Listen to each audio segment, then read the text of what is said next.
Paris में Sam अपनी पूर्व प्रेमिका द्वारा आयोजित एक पार्टी में पहुंचता है। हालांकि उसका मौज मस्ती करने का कोई इरादा नहीं है।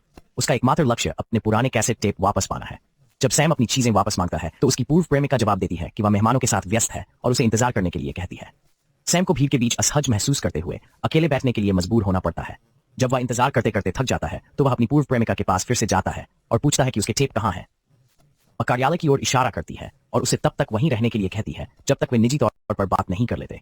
दालान में नशे में धुत मेहमानों को अनदेखा करते हुए सैम कार्यालय की ओर जाता है, अपने पीछे का दरवाजा बंद करता है और अपनी चीजों की तलाश शुरू करता है।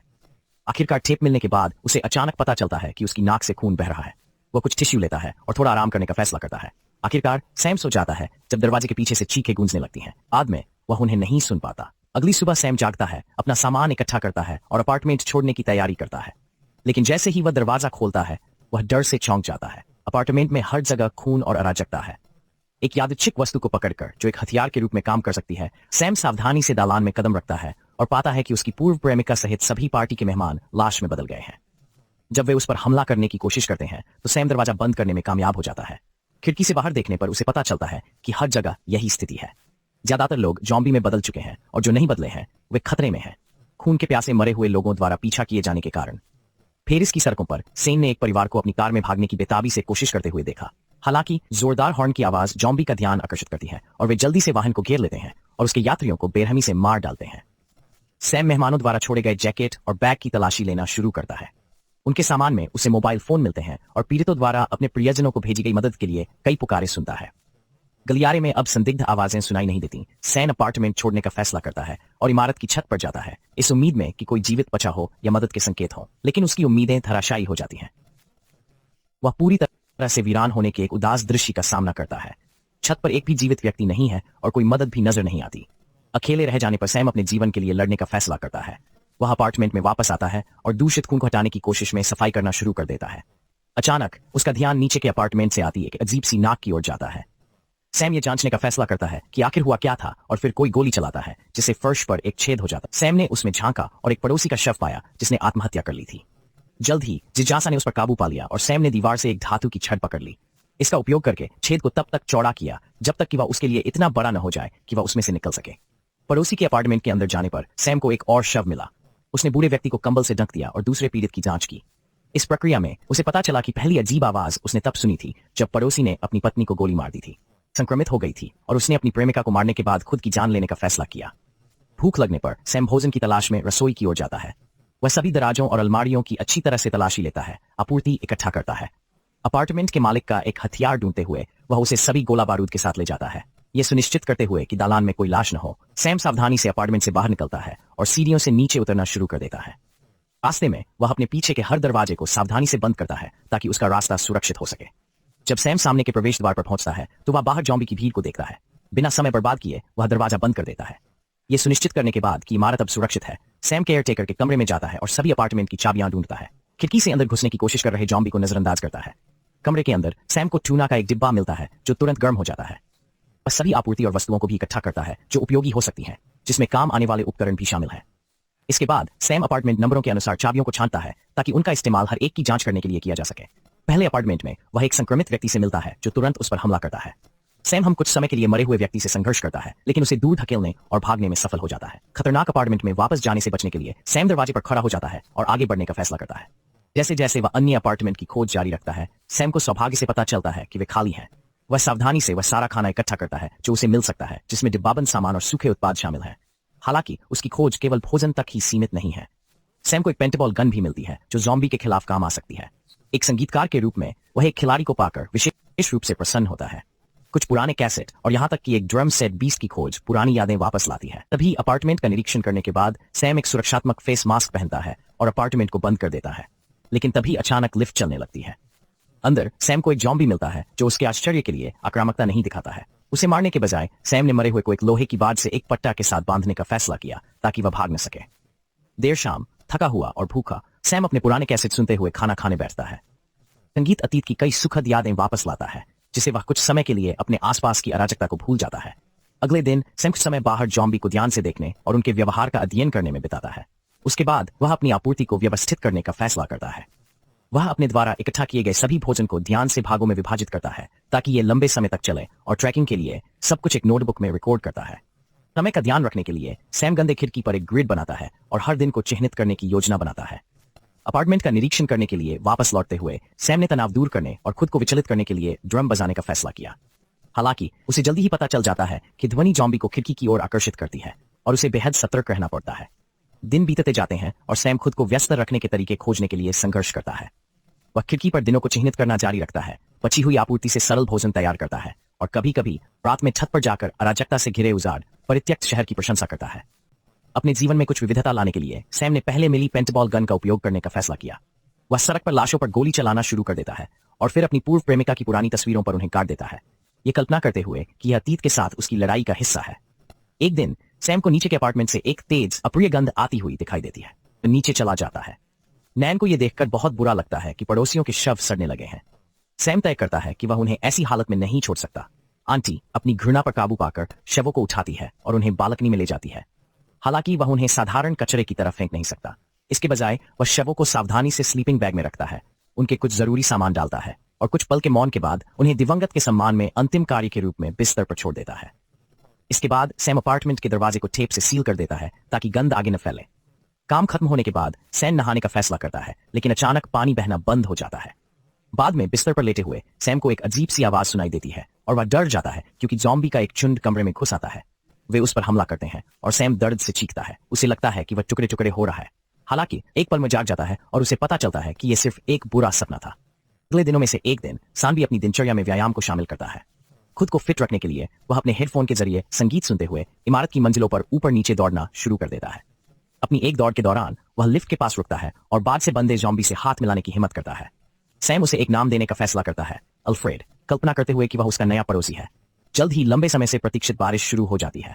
एम बारिश का पानी इकट्ठा करने के लिए बर्तन और कंटेनर रखता है। वह इसका इस्तेमाल आखिरकार खुद को धोने के लिए करता है। उसके बाद सैम लिफ्ट के पास बैठता है, एक सिगार जलाता है और अल्फ्रेड से बात करना जारी रखता है। अपने विचारों और भावनाओं को साझा करता है। सैम स्वीकार करता है कि उसकी स्थिति का सबसे कठिन हिस्सा अनिश्चितता है। वह नहीं जानता कि उसके परिवार के साथ क्या हुआ और यह उसे सबसे ज्यादा परेशान करता है। कुछ समय बाद सैम खिड़की के पास खड़ा होता है और अचानक बाहर एक बिल्ली को देखता है। उसकी शक्ल देखकर चौंक कर वह नीचे की ओर भागता है, इमारतों को खोलता है। डोरन चारों ओर देखता है, यह सुनिश्चित करता है कि आसपास कोई जॉम्बी तो नहीं है। वह बिल्ली को लुभाने की उम्मीद में टूना का डिब्बा खोलता है। जानवर सतर्क है, लेकिन खाने की गंध से उसका डर दूर हो जाता है और बिल्ली धीरे धीरे सैम के पास पहुंचती है। अचानक तेज आवाज से बिल्ली डर जाती है और चिंतित होकर सैम दरवाजा खुला छोड़ देता है और बिल्ली को खोजने के लिए कार की ओर चुपके से जाने लगता है। वह कारों के पीछे छिप जाता है, लेकिन फिर भी एक जॉम्बी उसे देख लेता है और उसकी ओर बढ़ने लगता है। सैम जल्दी से कार में चढ़ जाता है और खिड़की में जॉम्बी को लात मारता है। वह जल्दी से पीछे की सीट पर चला जाता है और यात्री द्वार से कार से बाहर निकल जाता है। बाहर निकलने के बाद वह वापस इमारत की ओर भागता है, मुश्किल से अपने पीछे दरवाजा बंद कर पाता है। अपार्टमेंट में वापस आकर सैम फिर से खिड़की से बाहर देखता है और एक जॉम्बी के बगल में बैठी बिल्ली को देखता है और उस पर गोली चलाता है। वह खिड़की से दूर मुड़ता है और अचानक फर्श पर खून देखता है। खुद की जांच करने के बाद सैम को पता चलता है कि उसने अपने पैर को घायल कर लिया है, संभवतः लाश से भागते समय। घाव को साफ करने के बाद सैम खुद को यह समझाने की कोशिश करता है कि अभी तक संक्रमण के कोई लक्षण नहीं है, लेकिन वह पूरी तरह से आश्वस्त नहीं हो पाता कि वह संक्रमित नहीं है। सैम हथियार को इस तरह से सेट करता है कि वह अपने आप फायर हो जाए। वह जल्द ही करवट लेना शुरू कर देता है। वह सो जाता है। नींद में उसका हाथ फिसल जाता है और हथियार गलती से चल जाता है। सौभाग्य से गोली चूक जाती है। कुछ समय बाद जब सैम पॉ की देखभाल कर रहा होता है तो उसे बाहर से किसी अजीब सी आवाज सुनाई देती है। वह जवाब पाने की उम्मीद में कुछ शब्द चिल्लाता है। चारों ओर केवल सन्नाटा है। सैम खिड़की से बाहर देखता है और अपने सामने की इमारत में एक आकृति देखता है। हालांकि दूरी के कारण वह यह नहीं बता पाता कि यह कोई जीवित व्यक्ति है या जॉम्बी। बेहतर दृश्य की तलाश में सैम आसपास के वातावरण को करीब से देखने के लिए छत पर चढ़ जाता है, लेकिन वहां भी उसे जीवन के कोई संकेत नहीं मिलते। समय धीरे धीरे शाम की ओर बढ़ रहा है और जैसे जैसे ठंड बढ़ रही है वह अपार्टमेंट में लौटने का फैसला करता है। वहां सैम थोड़ा आराम करने के लिए तकियों से एक अस्थायी किला बनाता है। वह आराम करने की उम्मीद में पानी गर्म करने और गर्म स्नान करने के लिए एक छोटी सी आग जलाता है। अचानक उसे फिर से अजीब आवाजें सुनाई देती हैं, लेकिन वे जल्दी ही गायब हो जाती हैं। बाद में सैम को इस बात की चिंता होने लगती है कि उसके पास कितना खाना बचा है।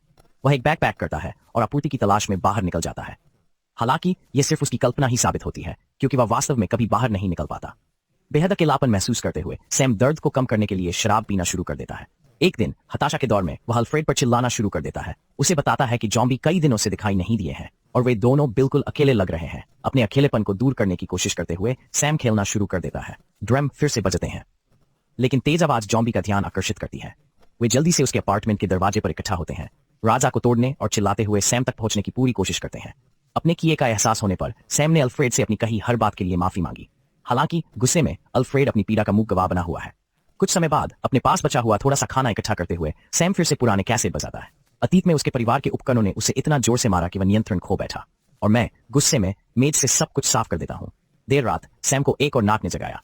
इस बार बिना किसी हिचकिचाहट के वह दरवाजे के माध्यम से गोली चलाता है, लेकिन जब वह छेद से देखता है तो उसे यह एहसास होने पर डर लगता है कि उसने एक साधारण महिला को गोली मारी है, किसी जॉम्बी को नहीं।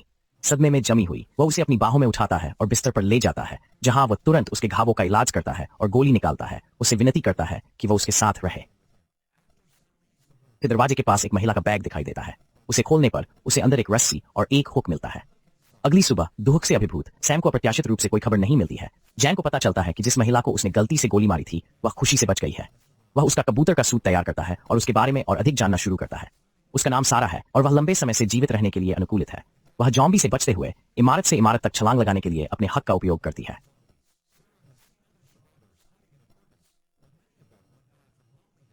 हो गए थे। उसके अनुसार जॉम्बी का ऊंचाई पर समन्वय खराब होता है और वह कभी भी एक सप्ताह से अधिक समय तक एक स्थान पर नहीं रही। सैम सारा को आश्वस्त करता है कि यह इमारत काफी सुरक्षित है, लेकिन उसे संदेह है कल उसे यहां लाने वाली गोली ने जॉम्बी का ध्यान आकर्षित किया होगा। कुछ समय बाद सैम इमारत के चारों ओर अपनी दैनिक सैर पर जाता है और सारा उसके साथ चलने का फैसला करती है। सारा चौंक जाती है और झिझकती है, लेकिन सैम उसे आश्वस्त करता है कि अल्फ्रेड कोई खतरा नहीं है और शायद फिर कभी किसी को नुकसान नहीं पहुंचाएगा। सैर के बाद सैम अपने संगीत पर वापस लौटता है और उसकी खुशी के लिए सारा उसे इसमें मदद करने के लिए खुश है। बाद में शाम को हमेशा की तरह सैम अल्फ्रेड से बात करता है, ये सोचकर कि क्या वह अब अपने साथ किसी के होने पर जीवित रह पाएगा।